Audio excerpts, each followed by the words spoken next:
In this video, I'm going to show you how to turn video into GIF on iPhone. So what are you going to do on your iPhone here?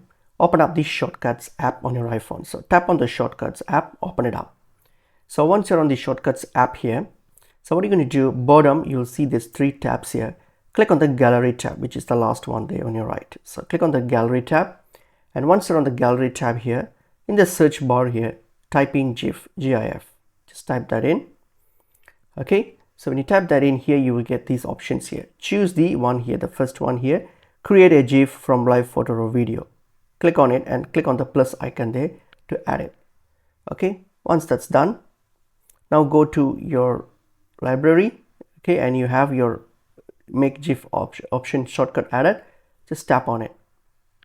And this will now open up your gallery. From your gallery, choose the photo or the video that you want to make as a GIF. So for example, I'll select this.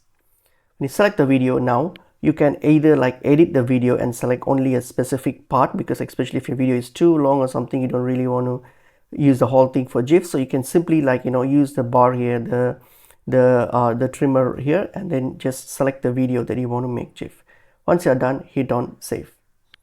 Okay, and once that's done, you will see that here your video has now turned into GIF. As you can see here, this is part here, this is now a GIF. And you just click on done, and this GIF will be saved on your gallery.